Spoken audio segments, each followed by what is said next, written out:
Director Ramdev இயக்கத்தில் ரவி மரியா, ராதா ரவி, பழக்கருப்பையா, நாஞ்சில் சம்பத் மற்றும் கஞ்சா கருப்பு நடிப்பில் வெளியாகிருக்க படம் தான் மக்கள் தலைவா ஃபார் சேல்.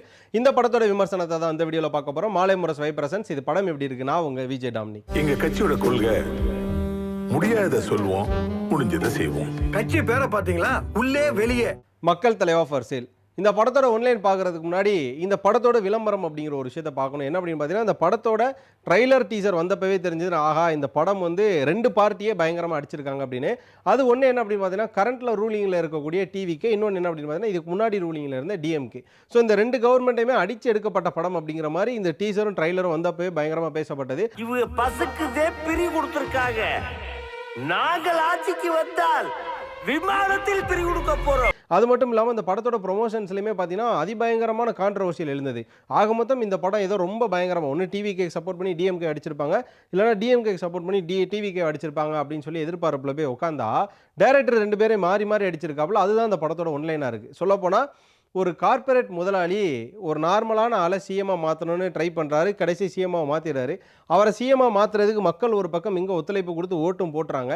மக்கள் எப்படி திடீர்னு ஒருத்தரை சிஎம் ஆக்குனாங்க, திடீர்னு யார் என்னன்னே பின்புலம் தெரியாத ஒருத்தரை சிஎம் ஆக்குனா மக்கள் என்ன நிலைக்கு தள்ளப்படுவாங்க அப்படிங்கிற ஒரு விஷயமும், அதே நேரம் திடீர்னு வர்ற ஒருத்தவரை சிஎம் ஆக்குறாங்க மக்கள் அப்படின்னா அவங்க இதுக்கு முன்னாடி நடந்த ஆட்சியில் எவ்வளோ அனுபவிச்சிருப்பாங்க அப்படிங்கிற ஒரு கதையையும் எடுத்து கொஞ்சம் ஃபுல் லென்த்தாக இன்றைக்கி இருக்கக்கூடிய கரண்ட் ஜென்ரேஷனில் கரண்ட்டில் நடக்கக்கூடிய பாலிடிக்ஸை கொஞ்சம் காமெடி சாட்டையராக சொல்லக்கூடியதான் அந்த படத்தோட ஒன்லைன் அப்படின்னு கூட சொல்லலாம். 10 ரூபா எக்ஸ்ட்ரா எடுத்திருக்க. அப்படியா? சரக்குல கிளம்பு. யோ, அப்ப கடையை மூடியா? ஒரு பக்கம் அந்த திடீர் சிஎம் யார் அப்படின்னு பார்த்தீங்கன்னா நம்ம ரவி மரியா தான். அவரை நான் சிஎம் ஆக்கணும் அப்படின்னு சொல்லி துடிக்கக்கூடிய அந்த கார்ப்பரேட் முதலாளியாக ராதா ரவி இருக்கார். அதே நேரம் பார்த்தீங்கன்னா அந்த கார்ப்பரேட் முதலாளி ராதா ரவிக்கும் திடீர் சிஎம்மாக இருக்கக்கூடிய ரவி மரியாவுக்கும் ஆஸ்தான ஒரு சிஷியனா இல்லைனா ஆஸ்தான ஒரு வழிகாட்டியாக இருக்கவர் யார் அப்படின்னு பார்த்தீங்கன்னா நாஞ்சில் சம்பத். எதிர்க்கட்சி தலைவராக இருக்கக்கூடியவர், அதாவது எதிர்க்கட்சி தலைவரில் 2ஆம் பொசிஷனில் இருக்கக்கூடியவர் பார்த்தீங்கன்னா பழக்கருப்பையா, சொல்லவே தேவையில்ல. சர்க்கார் மாதிரியான ஒரு படத்தில் ஆப்போசிட் ரோல் ப்ளே பண்ண ஒருத்தவர் இந்த படத்தில் அவர் ப்ளே பண்ணியிருக்காருன்னா அப்போ கண்டிப்பாக இதில் ஏதோ ஒரு விஷயம் இருக்குது அப்படின்னு சொல்லி நினச்சி போயிருப்போம்ல. ஆனால் அந்த விஷயம் இருக்கான்னு கேட்டிங்கன்னா அது கொஞ்சம் நமக்கு ஏமாற்றமாக தான் இருந்தது.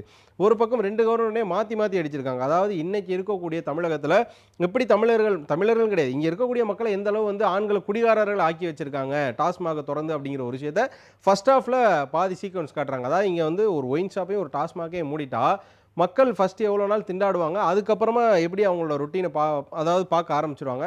இங்கே வந்து பாதி பேர் குடியை நிப்பாட்டினா அரசு என்ன மாதிரியான தள்ளாட்டத்துக்கு உள்ளாகும், பாதி பேர் போதிலேருந்து தெளிஞ்சால் மக்கள் விழிப்புணர்வு அடைஞ்சிருவாங்க அப்படிங்கிற ஒரு விஷயத்தை ஃபர்ஸ்ட் ஹாஃபில் நிறையா பேசுகிறாங்க. சொல்லப்போனால் இயக்குனர் பேரரசை வச்சு அந்த எக்ஸ்ட்ரா 10 ரூபா கேட்குறது, பாட்டிலுக்கு 10 ரூபா கேட்குறது, ஒயின் ஷாப் ரீதியான சட்டைஸ் எல்லாமே பயங்கரமாக இருக்கும். இன்னொரு பக்கம் பார்த்தீங்க அப்படின்னா இந்த திடீர் சிஎம் ஆகிற ரவி மரியா, அவர் பார்த்தீங்க அப்படின்னா எந்த ஒரு ஆளுமே இல்லாமல் அவருக்கு ஒரே ஒரு அசிஸ்டன்ட் மட்டும் வச்சுட்டு இருக்கிறார். அந்த நேரம் பார்த்தீங்கன்னா ஒரு கார்ப்பரேட் கம்பெனி உள்ளே வந்ததுக்கப்புறமா பார்த்தீங்கன்னா ரவி மரியாவுக்கு நடக்கக்கூடிய அந்த ப்ரொமோஷன்ஸ்லேயே பார்த்தீங்க அப்படின்னா இந்த கரூரோட ஸ்டாம்பிடாக இருக்கக்கூடிய இது எல்லாமே மறைமுகமாக வச்சு பேச ஆரம்பிக்கிறாங்க. ஒரு பக்கம் பார்த்தீங்கன்னா ரவி மரியா அஸ் அ டிவிக்கே பர்சனாக படம் பார்த்து நம்ம முடிச்சு அவங்க வெளியில் வர வரைக்குமே செகண்ட் ஹாஃபில் அப்படியே நமக்கு ப்ரொஜெக்ட் பண்ணுறாங்க. சொல்லப்போனால் அந்த எலெக்ஷன் பேஸ் நடக்கிறதா இருக்கட்டும், அதுக்கப்புறமா அங்கே ஜெயிக்கிறதா இருக்கட்டும், திடீர்னு வர ஒரு கார்ப்பரேட் சார்ந்து இல்லைனா ஒரு மிகப்பெரிய பணம் வச்சிருக்கக்கூடிய ஒரு முதலாளி உள்ள வரதா இருக்கட்டும், இது எல்லாமே நம்ம இப்படி ரிஃப்ளெக்ட் ஆகுது. அதே நேரம் பார்த்தீங்கன்னா இந்த பக்கம் அப்படியே டிஎம்கே ரிஃப்ளெக்ட் பண்ணுற மாதிரியான ஒரு விஷயம். சொல்லப்போனால் சிஎம், அதாவது சிஎம்மாக இருக்கக்கூடியவரோட அவுட்ஃபிட்டு, அவங்க நடக்கக்கூடிய விஷயம், ஒயின் ஷாப்பில் ஆள் நிறுத்துறது, எந்த ஒரு பிளான் பண்ணால் அதில் ஏதாவது ஒரு கொலாப்ஸ் நடக்கிறதுன்னு சொல்லி எல்லா விஷயத்தையுமே இங்கே ஒரு கட்சி சார்ந்த விஷயமாகவே வந்து காமிச்சிருக்கார் ராம்தேவ். சரி, இது 2 ஓகேவா இருக்குது. அப்போ வந்து கிளைமேக்ஸ் என்னவா இருக்கும் அப்படின்னு பார்த்தீங்கன்னா அதே மாதிரி கிளைமேக்ஸ் நம்ம எதிர்பார்த்த மாதிரி ஒரு சிஎம் உருவாக்கிறாங்க. உருவாக்குனதுக்கப்புறமா அந்த இடத்துல அன்வான்டாக ஒரு சீன் வச்சது இருக்குல்ல, அதுதான் தேவையில்லாத. அதாவது கஷ்டப்பட்டு ஜெயிச்ச ரவி மரியா பதவி இருக்கிறாரா இல்லையான்னு பார்த்தா அந்த இடத்துல ஜோக்கர் மாதிரி ஒரு பாசனை கொண்டாந்து சிஎம்மாக மாற்றுறது. அப்போ பார்த்தீங்கன்னா திடீர்னு தமிழக மக்களை நான் பழி வாங்கிட்டேன் அப்படின்னு சொல்லி ராதா ரவி வந்து அப்படியே ரொம்ப எப்படி சொல்கிறது புலகாந்திரம் அடைகிறாரு, ரொம்ப சந்தோஷப்படுறாரு. நான் வந்து மக்களை பழி வாங்கிட்டேன்டா அப்படின்னு. ஏன் பழி வாங்குறாரு அப்படின்னு பார்த்தீங்கன்னா அங்கே தான் ஒரு டிஸ்ட் வச்சிருக்காங்க. என்ன அப்படின்னா ராதா ரவி வேறு யாரும் கிடையாது, நம்ம ஐயா காமராஜர் அவரோட அருளால், அதான் படிக்காமல் சுற்றிட்டு இருந்த அந்த காலத்தில் இங்கே வா ஏன் படிக்காமல் சுற்றுற அப்படின்னா நான் மாடு மேய்க்கணுங்கிறாப்புல. ஏன் மாடு மேய்க்கிற, சாப்பாட்டுக்கு என்ன பண்ணுறது, அப்போ நான் சாப்பாடு போட்டால் படிப்பேன்னு காமராஜர் ஐயா கேட்குறாரு. கண்டிப்பாக படிப்பேன் அப்படின்னோடனே அந்த பசங்களை ஸ்கூலுக்கு அனுப்பி சத்துணவு திட்டத்தை போடுறாரு. அது மூலமாக படித்து பணக்காரராகி இன்னைக்கு பெரிய அளவில் இருக்கக்கூடிய ஒரு ஆள் தான் ராதா ரவி. அப்படியாப்பட்ட ஐயா காமராஜரை தோக்கடித்த மக்கள் தானே நீங்கள். அப்போ உங்களுக்கு ஜோக்கர் மாதிரியான ஒரு தலைவன் தான் வேணும். அப்போ அதனால தான் நான் வந்து உங்களை கஷ்டப்படுத்துறதுக்காக நான் அப்படி ஒரு தலைவனை உருவாக்கினேன் அப்படின்னு சொல்லி அவர் ஒரு பக்கம் இன்பம் அடைகிறார். அதோட படத்தை முடிக்கிறாங்க. நமக்கு சந்தேகம் என்ன அப்படின்னா ஐயா காமராஜரால் பயனடைஞ்சவங்க பல பேர் இருக்காங்க, பல 100 பேர் இருக்காங்க, பல லட்சம் பேர் இருக்காங்க. அவங்க எல்லாருமே இது மாதிரி ஒரு முடிவு எடுத்தால் இன்றைக்கி தமிழகம் என்ன மாதிரியான ஒரு விஷயமா மாறி. இது ஒன்று. 2வது நீங்க செகண்ட் ஹாஃப வந்து இன்னைக்கு ரூலிங் பார்ட்டில இருக்கக்கூடிய ஒரு கவர்மெண்ட் மாரியே காமிச்சு, கடைசியா வந்து அதுல வேற மாதிரி அதாவது லீடரா சிஎம்மா பதவி இருக்கிறவர வந்து லைட்டா ஜோக்கர் மாரி தான் காமிச்சிருப்பாங்க. நான் சொல்லல. ஜோக்கர் மாரி தான் காமிச்சிருப்பாங்க. அந்த முதலமைச்சர் பேர சொல்லி ஆகிய நான் இந்த மாரி பதவியா இருக்கிறேன், மக்களுக்கு உண்மையா இருப்பேன், அர்ப்பணிப்போட இருப்பேன்னு சொல்லி உறுதிமொழி ஏற்றதுக்கு அப்புறமா சரியா சொல்லிட்டேனே சாக்லேட் குடுங்கன்னு கேட்பாரு. அப்ப இந்த அளவு முட்டாளாவா தமிழ் மக்கள் இருக்காங்க. தமிழ் மக்கள் வந்து இன்னைக்கு ஓட்டு போட்டு ஒரு சிஎம் வர வச்சிருக்காங்க. இதுக்கு முன்னாடி ஒரு சிஎம் வர வச்சாங்க. இனிமேல் வந்தாலும் வர வைப்பாங்கன்ற பட்சத்துல, அவ்வளோ அறிவில்லாமலா ஒரு சிஎம் வந்து வர வைப்பாங்கன்ற ஒரு கேள்வி இருக்குல்ல. அப்ப டைரக்டர் என்ன மைண்ட் செட்டோட அந்த படத்த எடுத்தாரு? ஒருவேளை இது வந்து ரிசல்ட்க்கு முன்னாடி எடுத்தாரா? இல்ல எலக்ஷனுக்கு முன்னாடி எடுத்தாரா? என்ன கதைனே தெரியல. இது என்ன அஜெண்டால எடுத்தாருன்னே தெரியல. இவங்களுக்கு எடுத்தாங்களா? இவங்களுக்கு எடுத்தாங்களா? இல்ல வேற யார்ட்டயும் காசு வாங்கிட்டு இவங்க 2 பேரும் அடிக்கிறதுக்கு எடுத்தாங்களான்னு தெரியல. சரி ஓகே. நீங்க வந்து தப்பு இங்க வந்து தப்பு நடக்கிறத சொல்றீங்களா? இதுக்கு முன்னாடி ரூலிங் கவர்மெண்ட்ல இருந்த ஒரு பார்ட்டி இருக்கு. அவங்க பண்ண தப்ப சொன்னீங்க. அதுக்கு முன்னாடி ஒரு பார்ட்டி இருந்ததுல அந்த தப்ப சொல்லணும்ல. அத ஏன் சொல்லல?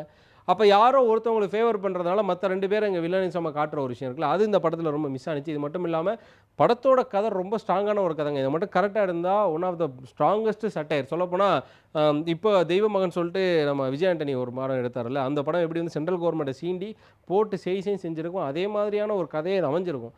ஆனா ஏதோ ஒரு இடத்துல ராம்தேவ் வந்து கொஞ்சம் மேக்கிங்கா சொதப்பியிருக்காரு. இது மட்டும் இல்லாம கதைய பெருசா எடுத்துட்டு மேக்கிங்க சுருக்குனது வந்து இந்த படம் இன்னும் கொஞ்சம் எலவேட் ஆகுறத தடுத்த ஒரு விஷயமா இருக்கு. ஆனா அந்த படத்துக்கு நல்ல ப்ரமோஷன். காரணம் என்னன்னா, பழக்கற்பையா சர்க்கார்ல எதிர்க்கட்சி தலைவரா நடிச்ச ஒரு ஆளு. அதாவது ஆளுங்கட்சியில இருந்து எதிர்க்கட்சி தலைவரா நடிச்ச ஒரு ஆளா யாரு அப்படின்னு பார்த்தா பழக்கற்பையா.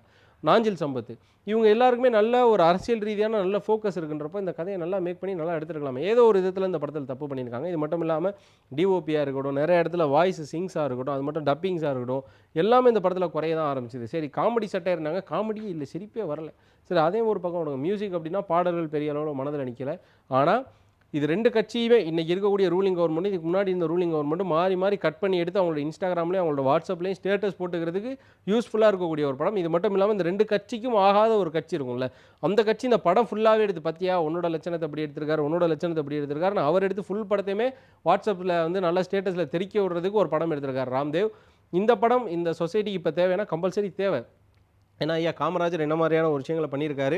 அவங்க மூலமா பயனடைஞ்சவங்க இன்னைக்கு எங்கெல்லாம் இருக்காங்க. அப்படியாப்பட்ட தலைவர்கள் வாழ்ந்த இடத்துல இன்னைக்கு என்ன மாதிரியான அரசியல் தலைவர்கள் நம்ம பார்க்குறோன்றது கண்டிப்பா ஒரு அட்டென்ஷன் தேவை. ஆனா அது இப்படி எடுக்கணுமான்னு கேட்டா கண்டிப்பா இப்படி எடுக்கக்கூடிய ஒரு விஷயம் கிடையாது. இதெல்லாம் தாண்டி ஊடகத்த பத்திரிக்கையே அவ்வளோ மட்டமா வரதுனால காட்டவே முடியாதுங்கிற மாதிரி ஒண்ணு காட்டிச்சிருக்காரு. என்ன அப்படின்னா எந்த எந்த பேட்டி எந்த பைட் எடுத்தாலும் கவர் இல்லையா, காசு இல்லையா, கவர் இல்லையா, காசு இன்னைக்கும் கவர் வாங்காம, காசு வாங்காம எவ்வளோ நல்ல விஷயங்கள போடுற எவ்வளோ நல்ல ஊடகங்கள் இருக்கு. எப்படி வந்து காசு வாங்கிட்டு பேசுற ஊடகங்களும், ஊடகவியலாளர்களும் இருக்காங்களோ, அதே மாரி காசு வாங்காம பேசுற நல்லவங்களும் இருக்க தான் செய்றாங்க. அத ஏன் நீங்க காட்ட மாட்றீங்க? தொடர்ந்து காசு வாங்குறவங்க யாருன்னே காட்டுறீங்கல்ல. காசு வாங்குறவங்க யாருங்கிறது ஊருக்கே தெரியும். தமிழ்நாட்டுக்கே தெரியும். காசு வாங்காதவங்க யாருன்னு இருக்குல்ல. ஸோ அது மாதிரியான ஒரு விஷயத்த காட்ட மாட்றாங்க. தொட்டதுக்கெல்லாம் வந்து டிவி டிபேட்ட காட்டுறது, அத சட்டையர் பண்றது, அவன் காசு வாங்கிட்டு பேசுறான், காசு வாங்கிட்டு பேசுறாங்கிற மாரி காட்டுறது. இத விட ஊடகத்தெல்லாம் வந்து ஒரு டக்குன்னு எடுத்து பிளாஸ்ட் பண்ண முடியுமா அப்படிங்கிறது தெரியல. அது இந்த படத்துல இவங்க கட் பண்ணாம வச்சிருக்கிறது இன்னும் எனக்கு ஆச்சரியமா இருக்கு. படம் ரிலீஸ் ஆகும்போது கண்டிப்பா அத கட் பண்ணி வச்சிருந்திருக்கணும். ஆனா அத கட் பண்ணாம வச்சது ஆச்சரியமா இருக்குது. ஆக மொத்தம் மக்கள் தலைவா ஃபார் சேல். இந்த படம் நீங்க பார்த்துட்டு உங்களோட கருத்துல இல்லனா உங்களுக்கு என்ன தோணுது அப்படிங்கறத கண்டிப்பா கமெண்ட்ல சொல்லுங்க. இந்த வீடியோ பிடிச்சிருந்தா லைக் பண்ணுங்க, ஷேர் பண்ணுங்க. மறக்காம மாலை முரசு வைபை சப்ஸ்கிரைப் பண்ணிட்டு பக்கத்துல இருக்க பெல் ஐகானை கிளிக் பண்ணிக்கோங்க.